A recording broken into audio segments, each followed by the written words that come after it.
کر رہے ہیں اپنے ناظرین کو لیے چلیں گے۔ 7 سیٹوں پہ ہمارے پاس کینڈیڈیٹ نہیں تھے پچھلی دفعہ، 13 پہ ہم نے الیکشن لڑا اور جتنے ٹوٹل ووٹ ہم نے شیئر کے نشان پہ ہمارے کینڈیڈیٹوں نے پچھلی دفعہ 2018 میں لیے، ہم نے تقریباً 2 لاکھ، 2 لاکھ 1,83,000 یا 2 لاکھ کے قریب جو ہے اس دفعہ زیادہ ووٹ وہاں سے لیے۔ اور ان 20 سیٹوں جو ہمارے پاس نہیں تھیں وہ پی ٹی آئی اور انڈیپینڈنٹ لوگوں کے پاس تھیں، اس میں سے 5 ایسی کانسٹیچوئنسیز تھیں جن میں پچھلی دفعہ ہم نے 6,000 ووٹ لیا اور اس دفعہ 45,000 ووٹ لیا۔ ایسے اضلاع تھے جس میں پچھلی دفعہ پاکستان مسلم لیگ نون جو ہے اس کا نام و نشان نہیں تھا، اور اس دفعہ مریم نواز نے الحمدللہ وہاں پہ بھرپور جلسے کیے ہیں، اور وہاں پہ نون جو ہے، پاکستان مسلم لیگ نون جو ہے، ایک شناخت جو ہے اپنی بنائی ہے اس الیکشن کے ذریعے۔ یہ سارا کچھ باوجود اس بات کے ہوا کہ بعض جگہ پہ ہمارے کینڈیڈیٹ جو ٹریڈیشنل ہمارے کینڈیڈیٹ تھے جنہوں نے الیکشن لڑنا تھا 2023 کا، جو ذہن بنا کے بیٹھے تھے، لازمی طور پہ ان کی دلچسپی ہوئی کہ ہم نے ان کی جگہ جو ہے پی ٹی آئی کے جو لوگ تھے ان کو الیکشن لڑوایا۔ اس کی وجہ سے ایسے تھوڑی سی دراڑیں پیدا ہوئیں، لیکن مجموعی طور پہ جو مجھے تھوڑا تجربہ ہے سیاسی، یہ ہماری کامیابی ہے، اور ہم نے اس میں اپنی پوزیشن کنسالیڈیٹ کی ہے، ہم نے کوئی پوزیشن لوز نہیں کی۔ شکست اور فتح کے حساب سے یہ چیز جو ہے ڈیفائن نہیں ہو سکتی۔ ہم نے کامیابی اس لحاظ سے کی ہے کہ ہمارے ووٹ بھی بڑے ہیں اور ہماری سیٹیں بھی جہاں 0 تھی وہاں پہ آج 5 ہیں۔ پی ٹی آئی نے بھی گین کیا ہے، لیکن یہ سیٹیں پہلے ہی پی ٹی آئی کے پاس تھیں۔ اگر اس میں ویلیو ایڈیشن ہوئی کا پی ٹی آئی کے قائد کا جو رویہ اگر دیکھ لیں، ووٹوں کی خرید و فروخت کے حوالے سے، جو پٹے پہنائے جاتے تھے، جو لوگ آتے تھے، پنجاب میں جس طرح تھوڑے سے فرق کی وجہ سے جہاز چلے، ہوائی جہاز جو ہے اڑائے گئے، اور جس طرح لوگوں کو ڈھویا گیا، وہ آپ مجھ سے بہت بہتر جانتے ہیں۔ اس کے بعد خدا نخواستہ میں نے نہیں کہا کہ پرویز الہی ڈاکو ہے۔ مجھے ان کے ساتھ گزارے ہوئے وقت کا، ان کی رفاقت کا جو ہے پاس ہے، ایک تعلق کا بھی لحاظ ہے، لیکن عمران خان نے کہا تھا کہ یہ پنجاب کا سب سے بڑا ڈاکو ہے۔ اب اس ڈاکو کے ساتھ تعلق کا بھی لحاظ ہے، لیکن عمران خان نے کہا تھا کہ یہ پنجاب کا سب سے بڑا ڈاکو ہے۔ اب اس ڈاکو کے ساتھ وہ علی بابا 40 چور ہے، اس کے ساتھ 10 چور ہیں، وہ ان کو حکومت دے رہا ہے، اور اپنے 178 لوگ جو ہیں نا، وہ صرف اس لیے قربان کر رہا ہے کہ اقتدار کسی طرح مل جائے، ہر قیمت کے اوپر اس کے لیے جو کچھ بھی بیچنا، ضمیر سمیت جو بھی بک جائے، کوئی فرق نہیں پڑتا۔ تو ہم پہ الزام لگانا کہ ہم خرید و فروخت کر رہے ہیں، ایک ہی بندے کے سے اسٹامپ خریدے گئے، ایک ہی وکیل نے تصدیق کی، یہ کیسے لوگ ہیں کہ جو ایک ہی جگہ پہ جا کے تھوک کا کاروبار کر رہے ہیں، اسٹامپ کا بھی اور تصدیق کا بھی۔ ہمارے جو حصے سب سے بڑی جو عزت آئی ہے کہ اس الیکشن کے اوپر پچھلے کئی سالوں سے جو الیکشن ہو رہے ہیں، یہ پہلا الیکشن ہے جس کے اوپر کوئی انگلی نہیں اٹھا سکتا کہ یہاں پہ دھاندلی ہوئی ہے۔ وہ 20 پولنگ اسٹیشنوں کے پولنگ ایجنٹ جو حوالوں کے شیلر پہ لے جائے گئے، آج بھی اس کا مقدمہ چل رہا ہے، اور الیکشن کمیشن کا فیصلہ موجود ہے جس میں دوبارہ الیکشن کروایا گیا اور نوشین افتخار سید جو ہے وہ دوبارہ الیکٹ ہوئے. ان پہ مقدمہ چل رہا ہے, ڈی سی اور ڈی پی او سیالکوٹ پہ مقدمہ چل رہا ہے. جس پولیس آفیسر نے وہ بندے اغوا کیے یا مرضی سے لے کے گئے ان کو شیلر پہ, میں اس شیلر کے مالک کا نام بھی جانتا ہوں, تو میں اس شہر کا رہنے والا ہوں.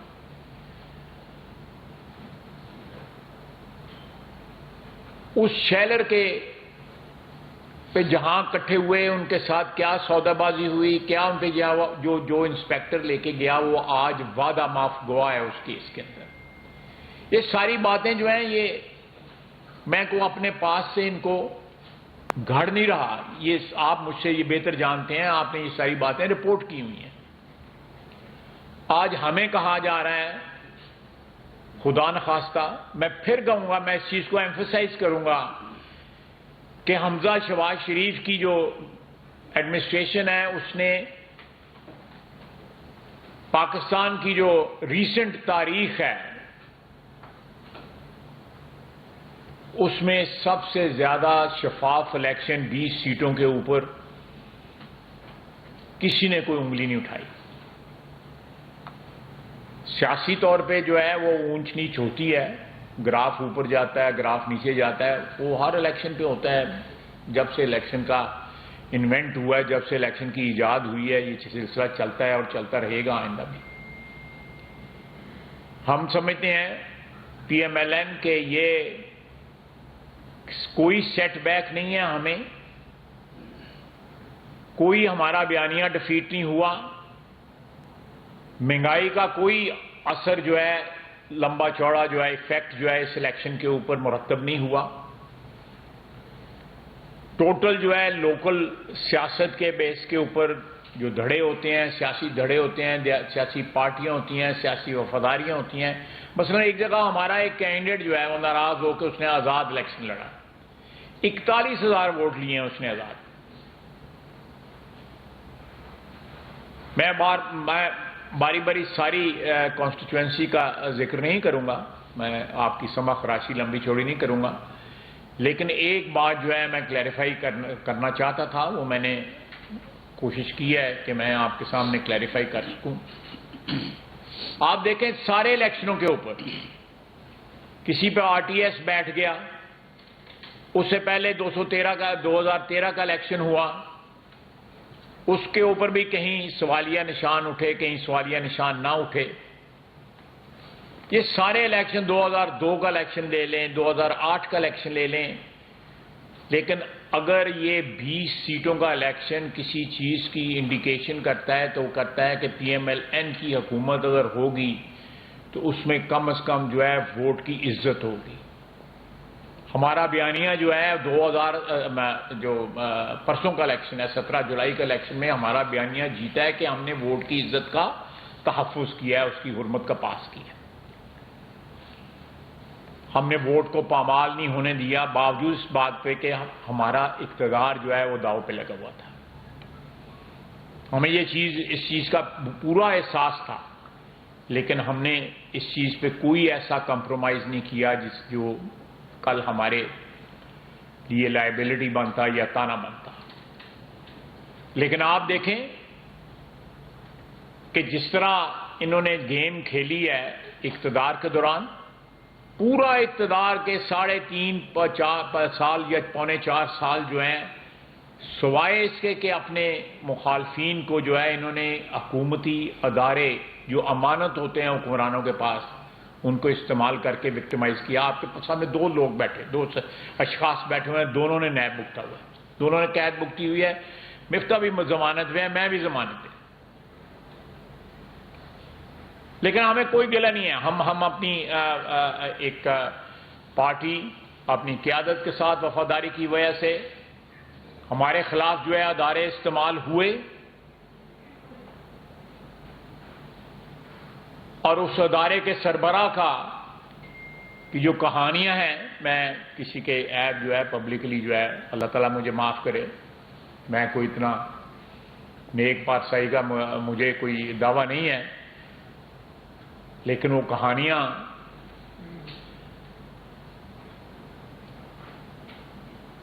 چلیں ہر چیز جو ہے وقت کے ساتھ جو ہے طے ہوتی ہے. آج ہم نے نیب کا چیئرمین نیا جو ہے کابینہ نے ان کا اپوائنٹمنٹ کی ہے. ایک اچھی ریپوٹیشن والے پولیس آفیسر ہیں, ان کا سارا کیریئر بے داغ ہے. کوئی شخص جو ہے ان کے کیریئر پہ کسی سٹیج کے بھی, چاہے وہ پولیس میں تھے یا آئی بی میں تھے, کوئی انگلی نہیں اٹھا سکتا. ہم نے ہر چیز جو ہے اقتدار جتنی دیر ہمارے پاس رہے گا ہم اس کو اقتدار کو امانت کے طور پہ استعمال کریں گے. اس کو اپنی ذاتی اقتدار کے لیے یا حکومت کو پرپیچویٹ کرنے کے لیے, اس کے دوام کے لیے استعمال نہیں کریں گے. اور 17 جولائی جو ہے اس سے سب سے بڑی گواہی ہے. اور میں پھر کہوں گا کہ ہم نے 17 جولائی کا ایک شفاف الیکشن کرا کے ووٹ کی عزت اور جمہوریت کی جو ہے اس کے تقدس کے اوپر پہرا دیا ہے. بہت بہت شکریہ. بات کریں گے مفتیٰ صاحب اکانومی کے اوپر, آپ سوال بھی کر سکتے ہیں اور میں اور مفتیٰ صاحب اس پہ جواب بھی دیں گے. میں نے سیاسی بات آپ کی خدمت میں کرنی تھی تو میں کی ہے. مفتیٰ کو تھوڑا سا اگر میں کہیں پہ وہ لقمہ دے سکا تو وہ بھی کوشش کر لوں. تھینک یو صاحب. یہ سوالوں پہ چلے میں 2 منٹ کی بات کر لیتا ہوں. آپ جیسا کہ جانتے ہیں کہ جس دن یہ 17 تاریخ آئی ہے اس کے بعد سے 2-3 دن ڈالر کی مارکیٹ کافی ہلی ہے. اب آہستہ آہستہ اللہ کی مہربانی سے یہ کنٹرول میں آ گئی ہے.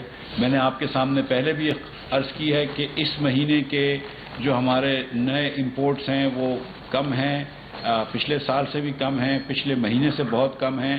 جو اس وقت ڈالر پر پریشر آ رہا ہے اوبیسلی پولیٹیکل ٹرموائل اور سینٹیمنٹ تو ہے. اگر لوگوں کو لگے گا کہ یہ وفاقی حکومت اگر ہل جائے گی تو اس کی وجہ سے سینٹیمنٹ تھا, لیکن جیسے اب جس دن سے حکومت نے اعلان کیا, یہ کولیشن نے, کہ ہم نہیں جا رہے, تو اس کے بعد سے آپ دیکھ رہے ہیں کہ مارکیٹ میں ٹھہراؤ آ گیا ہے. جو ایک مسئلہ ہے وہ یہ ہے کہ پچھلے مہینے کیونکہ ایک تاریخی ہائی امپورٹ ہوئے تھے 7.5 بلین ڈالرز کا, جس میں سے 3.7 بلین انرجی تھی اور 3.7 بلین ادر گڈس تھے, تو اس کے جو پیمنٹس آ رہی ہیں اس کی وجہ سے روپے پہ پریشر آ رہا ہے. ہم نے اس کا سد باب کرنے کے لیے اس بار ہم نے اسٹیٹ بینک نے بہت ساری قدغنیں لگائی ہیں, جس کی وجہ سے بہت کم ایلسیاں کھلی ہیں. تو اگلے مہینے کی بھی امپورٹ کم ہوگی, اور اس مہینے جو ہم نے پچھلے مہینے کچھ قدغن لگائی تھی اس کی وجہ سے اس مہینے بھی امپورٹ کم ہو رہی ہے. اور کیونکہ, اور یہ میں پہلے بھی کہہ چکا ہوں لیکن پھر گزارش کر دیتا ہوں, کیونکہ 2 بلین لیٹر سے زیادہ ڈیزل ملک میں پڑا ہوا ہے جو کہ 60 دن کا ہے, اس لیے لہٰذا ڈیزل امپورٹ کرنے کی کم سے کم ضرورت ہو گئی ہے. انفیکٹ ضرورت ہی نہیں ہے اگلے مہینے تک, تو اس کے پیسے بچ جائیں گے. ہمارے پاس فرنس آئل تقریباً اب اس سیزن کا پڑا ہوا ہے, 1-2 مہینے کا فرنس آئل پڑا ہوا ہے, اور اس کے بعد جو رکھا ہوا فرنس آئل ہے اس کے علاوہ جتنی ضرورت پڑے گی سردیوں میں وہ ہماری اپنی ریفائنریز بنا لیتی ہیں. So we will not have to import furnace oil. Motor gasoline کی بھی ڈیمانڈ جو ہے وہ کم ہوئی ہے جولائی میں پرائسز بڑھنے سے, یا یوں سمجھ لیجئے کہ جب ہم سستا بیچ رہے تھے تو لوگ ہولڈنگ کر رہے تھے ایکسپیکٹنگ کہ پرائس بڑھ جائے گی. تو موٹر گیسولین, ڈیزل اور فرنس آئل کی امپورٹ میں خاطر خواہ کمی آئی ہے, جس کی وجہ سے روپے پہ پریشر کم ہو جائے گا. آپ اس کے ثمرات جو ہے وہ اگلے ہفتے سے بھی دیکھیں گے, بٹ مور امپورٹنٹلی اس سے اگلے مہینے سے آپ دیکھیں گے کہ جب پاکستان کے اندر جو ڈیلی جو بینکوں کے اندر ڈیمانڈ فار ڈالرز ہے وہ سپلائی فار ڈالر سے انشاءاللہ کم ہو جائے گی. تو یہ چیزیں کنٹرول میں ہیں حکومت کے, اکانومی صحیح چل رہی ہے, ریئل اکانومی ایک دم ٹھیک ہے اگر آپ ایکسچینج ریٹ کو چھوڑیں تو. اور پاکستان کے اندر جو بھی ڈیفالٹ کا تھا, خواجہ صاحب ادھر بیٹھے ہوئے, خواجہ صاحب جانتے ہیں کہ پہلی میٹنگ میں سب سے پہلے انہوں نے یہ کہا تھا, یہ بات کہی تھی کہ ہم اپنا پولیٹیکل کیپٹل قربان کر دیں گے اس ملک کی خاطر, اور پھر سب نے اس بات کو انڈورس کیا. شہباز شریف نے بھی انڈورس کیا اس بات کو, اور اس کے بعد پھر ہم نے جو بھی مشکل قدم لینے تھے لیے, اور ہم نے کوئی ریگریٹ نہیں ہے. میں آج تک میں آپ کو بتا رہا ہوں کہ میرے کسی کیبنٹ کلیگ نے یہ نہیں کیا کہ مفتیٰ تم نے مروایا, سب کہتے ہیں کہ صحیح کیا ہے. جتنی مرتبہ چوائس آئے گی پاکستان کو ڈیفالٹ سے بچانے میں, ہم یہ انشاءاللہ تعالیٰ چوائس کریں گے, اور ہم کو ووٹر سے بھی یقین ہے کہ انشاءاللہ تعالیٰ وہ بھی ہمارا ساتھ دیں گے. میں یہاں پر رکتا ہوں, پھر شاید خالد صاحب بیٹھیں تو سوال کے جواب دیں گے. میں تھوڑا ایڈ کرتا ہوں. دیکھیں, پچھلے 20 سال میں کی سب سے بلند سطح پہ اس وقت ڈالر ہے. میں پاکستانی کرنسی کی نہیں بات کر رہا, میں ڈالر کی بات کر رہا ہوں. 20 سال انہوں نے انفلیشن روکنے کے لیے اپنا جو بیس ریٹ ہے اس کو ریوائز کیا ہے. میرا حال 2 دفعہ ریوائز کیا. پالیسی ریٹ 70, وہ بھی 28 سال میں اونچا ترین, وہ بھی 28 سال میں اونچا ترین. پاکستانی کرنسی جو ہے وہ 21-22% جو ہے ڈالر کے مقابلے کے اندر جو ہے وہ ڈپریسیٹ ہوئی ہے، جس میں 12% جو ہے وہ ڈالر کی اپریسیشن ہوئی ہے. پاکستانی کرنسی کی جو ہے گراوٹ نہیں ہوئی، وہ اپریسیٹ ہوئی ہے. جو ہماری کرنسی کی جو ڈپریسیشن ہے دیٹ از اراؤنڈ 12% اور 11%. جو 21-22% جو ہماری پچھلے 6 مہینے کے اندر کولیکٹیو جو ہماری ڈپریسیشن آئی وہ 22% یا اراؤنڈ دیٹ. تو اس لیے اس کو یہ انٹرپریٹ کرنا کہ یہ فری فال ہے یا کیا ہے، آپ دیکھیں اس وقت ڈالر اور یورو جو ہے برابر ہو چکے ہیں. اس کے ساتھ ساتھ جو ہے آپ کا پاؤنڈ جو ہے اس کو بھی مار پڑی ہے ڈالر کے مقابلے میں. وہاں بھی انفلیشن جو ہے is one of the biggest issues in UK and rest of the Europe also. تو یہ ہم ایک کا کوئی سنگولرلی یا ایک علیحدہ کوئی یا خود صرف پاکستانی یہ اس فینومینا کو فیس نہیں کر رہا، بلکہ ساری دنیا فیس کر رہی ہے. اس کی مختلف وجوہات ہیں، جس میں یوکرین کی جنگ جو ہے سر فہرست ہے. تو میں نہیں سمجھتا کہ اس وقت کو پاکستان کی کرنسی جتنی ڈپریسیشن ضرور ہے، اس میں کوئی شک نہیں ہے، لیکن اس کی ڈپریسیشن کے جہاں پہ انٹرنل فیکٹرز ہیں وہاں پہ میں سمجھتا ہوں کہ ایکسٹرنل فیکٹرز جو ہیں وہ زیادہ ویٹ میں زیادہ ہیں نسبتاً جو ہمارے اندرونی جو ہیں. اور دوسری بات یہ ہے کہ ہم نے قصداً جانتے ہوئے حکومت جو ہے سنبھالی کہ اگر ہم اس وقت اس حکومت میں کو چھوڑ دیا صرف اس وجہ سے کہ مالی مشکلات ہیں اور ہمارا ووٹر جو ہے وہ ناراض ہوگا، مہنگائی ہوگی، ووٹر جو ہے گالیاں دے گا، ہمارا گراف نیچے جائے گا، اگر ہم چھوڑ دیتے تو خدا نخواستہ شور ڈیفالٹ ہاتھ دھو لینے تھے آئی ایم ایف نے اور خدا حافظ کہہ دینا. ہم نے at the cost of loss of popularity, جس طرح میں نے بہت پہلے بھی کہا، میٹنگوں میں بھی کہا، جس طرح مفتہ نے پرسوں جو ہے وہ پروگرام میں ایک ٹی وی کے پروگرام میں بڑا کلیئرٹی کے ساتھ مفتہ نے کہا کہ ہم نے اپنا پولیٹیکل کیریئر جو ہے اس کو کمپرومائز یا اس کو لوز کرنا جو ہے افورڈ کر لیا ہے اور دانستہ طور پہ کیا ہے، کیونکہ اس سے کم از کم پاکستان کے ڈیفالٹ کا خطرہ جو ہے، جو ایکسچینج کا جو فری فال ہوا ہے، جو انشاءاللہ تعالیٰ سنبھل جائے گا، اس سے کہیں بھیانک جو ہے وہ اس کے نتائج